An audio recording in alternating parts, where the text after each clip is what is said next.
Et nous allons parler à présent de GetLive, qui est un prestataire de solutions de tournage fondé sur l'intelligence artificielle. Stéphane Derry, bonjour. Vous êtes le fondateur et président de cette entreprise et votre dernière actualité en date, c'est la captation et la retransmission des championnats français de hockey sur glace. Stéphane, bonjour. Bonjour à vous. Je vais vous dire une chose. Normalement, mais Ouais. Mathis ne sera pas d'accord, on n'aurait pas dû vous inviter. Ah bon, à ce Bah point-là non, parce que vous faites un matériel qui va remplacer finalement les caméramans, les journalistes. C'est sur pour un ça que je suis là, tournage. pour vous expliquer que c'est pas du tout ça Ah l'histoire. bon Ah, pas non, du mais tout. parce que c'est ça que vous faites. Pas du Vous tout. faites du tournage automatique, intelligence artificielle. Tout ça. Oui, déjà, alors, Enfin, c'est non. limité au secteur du sport. Ouais.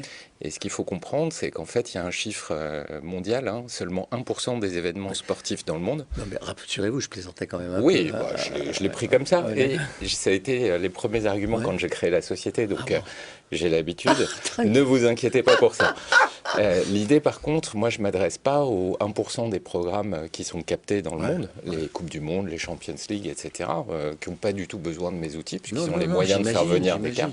Je m'adresse à tout ce qui n'est pas diffusé. Ah ouais. Les championnats féminins, les régionaux. on parlait régionaux, on parlait de régionaux. hockey sur glace, qui est un sport qui a un peu de mal à trouver sa place sur la télévision traditionnelle. Mais même au football, il y a plein de matchs locaux, Bien sûr. régionaux, Bien sûr. qu'on aimerait voir. Bien peut-être. sûr, et en fait le souci c'est que les outils traditionnels, c'est le monde d'où je mais viens, ça coûte cher. coûtent très cher, et plus vous descendez sur les compétitions, plus le volume est important, donc ça rend vraiment les choses totalement inaccessibles. En fait, c'est la technique de la vidéosurveillance, Oui, on Un peut peu. le...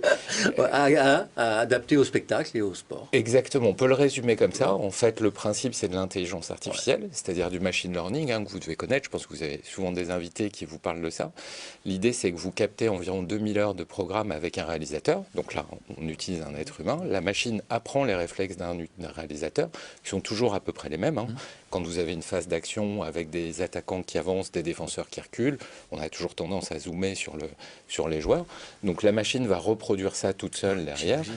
Et C'est ça qui est fascinant. En fait. Oui, alors là où c'est intéressant, c'est qu'on se base sur de l'analyse de scénario et pas du tracking. Au début, justement, c'était inspiré c'était inspiré de la vidéosurveillance. Et là, vous suiviez un ballon.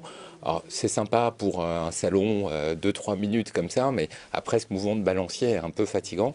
Et donc là, on va vraiment utiliser une caméra. Voilà, qui couvre 4 axes différents sur le terrain. Donc c'est comme si vous aviez 4 caméras sur le terrain et qui vont zoomer sur chaque zone d'action dans le programme.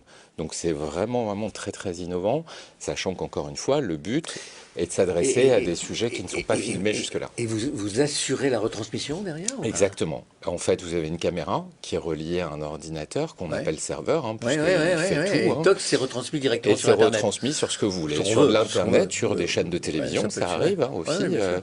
Et derrière, vous allez rajouter évidemment la Incroyable. couche commentaire, l'habillage, le score, etc. Et la pub. Et la pub, voilà. Et Et c'est là où on en arrive à la façon dont vous vivez. Exactement. Bon, voilà.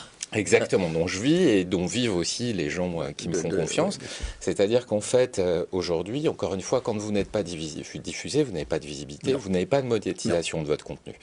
Donc tous ces petits clubs qui ont beaucoup souffert aussi pendant le Covid, parce qu'ils vivent principalement de la billetterie et, pour l'anecdote, de la buvette, qui sont les deux sources principales de revenus des clubs. La buvette. Un an de Des Covid. galettes en Voilà, Bretagne. exactement. Un an de Covid, c'est vrai que c'est difficile à assumer.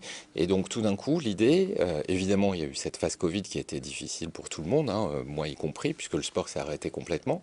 Mais l'idée, c'était de se dire, si les matchs continuent en huis clos, au moins on assure pour les fans la diffusion des programmes qui n'auraient pas eu lieu s'il n'y avait pas ces technologies-là. Avec des petits championnats régionaux ou Exactement. locaux, avec des annonceurs régionaux et locaux. Exactement. Et voilà, Après, tout ça. c'est évidemment pas Amazon qui vient, bien sur sûr. ce genre de championnat, mais ça permet de donner aussi une visibilité locale et un marketing local. Ça peut ce être qui est- une marque de e-commerce locale, Exactement. un hypermarché Exactement. qui peut s'intéresser au truc. Merci beaucoup Stéphane Derry, président et fondateur donc de GetLive. C'est la fin d'Enjeux et Priorités. On se retrouve très vite sur Bismart.